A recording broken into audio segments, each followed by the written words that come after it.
जातियों में बांटने वाली, उन्होंने कहा कि ये जो सोच है, ये ऐसा लगता है कि विपक्ष को लग रहा है कि जातियों में बांटो इसीलिए जीत पाएंगे। वही जातियां जिनको प्रधानमंत्री आपको लग रहा है कि अपने 9 साल में उन्होंने हिंदू जोड़ो किया है, जातियों में बांटो नहीं। सुचारिता जी, जातियों में लड़ाया क्यों गया है? आपको पता है? आप एक बात है, बार बार ब्राह्मण की बात आती है, बार बार ब्राह्मण को लेकर बात की जाती है।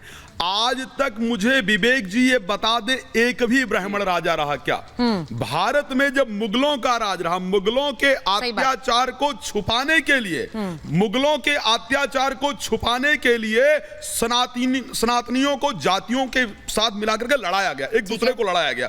आप विचार कीजिए, मुगलों ने राज किया, जाति नहीं पूछा, एक साथ सबको काटा, चाहे वो स्त्री थे पुरुष थे, सबको एक साथ मारा। उसके बाद भारत में अंग्रेजों का राज आ गया।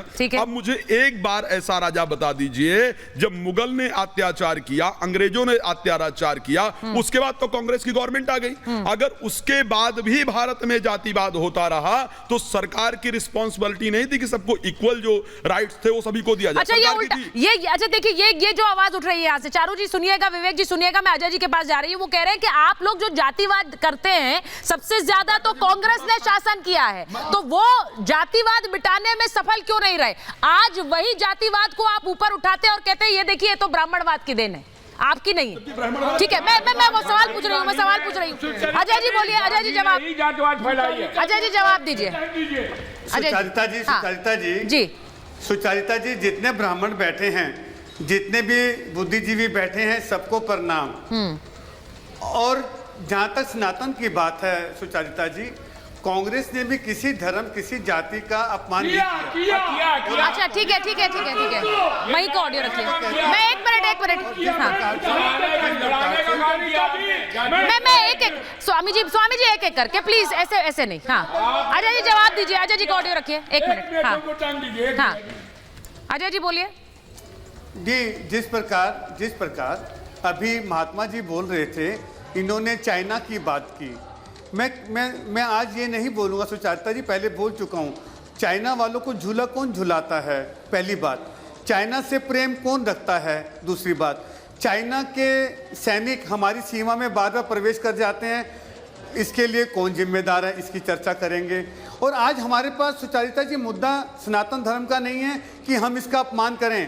पहली बात तो मैं बड़ी जिम्मेदारी से कहता हूँ कि हम सनातन के साथ हैं, हम सनातनी हैं, पहली बात। दूसरी बात, हम चर्चा करेंगे महंगाई, हमारे पे तो मुद्दे बहुत हैं, हमारे पे मुद्दा महंगाई। एग्जैक्टली अजय जी, मैं आपसे यही कहना चाहती हूँ। आप तो देखिए, आप कह रहे हैं मैं सनातनी हूँ, पीला वस्त्र पहनकर भी आप आए हैं, आपको तो स्टूडियो में सबके साथ होना चाहिए, मैं ये कह देती हूँ आपसे। लेकिन आपने सही बात बोली है कि बड़ी, 1 सेकेंड चले जी, इस तरह से नहीं प्लीज। मैं एक चीज ये कहूंगी आपसे, आपने कहा मुद्दे बहुत है, मैं भी एग्जैक्टली यही कह रही हूँ, मुद्दे बहुत है तो उन मुद्दों को उठा लिए, उनको उठाइए, उन्हें उछालिए, इस बीजेपी सरकार के खिलाफ उन मुद्दों को उठाइए। आप लोगों ने एक ऐसा मुद्दा पकड़ लिया जिससे वो ऐसा लग रहा है तीर आपने वहां चलाया, वो मुड़कर आपके ऊपर ही आ गया। अजय जी, रिकोचित हो गया। 3 राज्यों में ये मुद्दा सबसे बड़ा मुद्दा बन गया। सुचारिता जी बोलिए। सुचारिता जी, हमने मुद्दा नहीं उठाया और हम इस मुद्दे का समर्थन भी नहीं कर रहे। हमारे शीर्ष नेतृत्व ने कह भी दिया कि हम ऐसे भाषा जो ऐसा अपमान सनातन का करेगा, हम उनके साथ, उनके समर्थन में नहीं है। वो उनका व्यक्तिगत बयान है। और जहां तक देश की बात है, देश सर्वोपरि, यहाँ से कहा जा रहा है कि सिर्फ कहा है। एक मिनट अजय जी, यहाँ से कहा जा रहा है कि सिर्फ कहा है, अगर आप समर्थन में नहीं होते तो आप लोगों को बाहर कर देना चाहिए था डीएमको को। 1 मिनट। हाँ देखिए, मैं कहता हूं, उदाहरण देता हूं कि कांग्रेस ने तोड़ा सनातन को। जवाहरलाल नेहरू ने 20 मानसरोवर को चाइना को दान दे दिया। इंदिरा जी ने कच्छप मुनि का द्वीप था, उसको लंका को दे दिया। और साधुओं पर गोली चलवाया, यही नहीं, किसानों पर गोली चलाया और इमरजेंसी लगवाया, जजिया टैक्स हिंदुओं पर लगवाया। हिंदुओं को कमजोर किसी ने किया, वो कांग्रेस ने किया।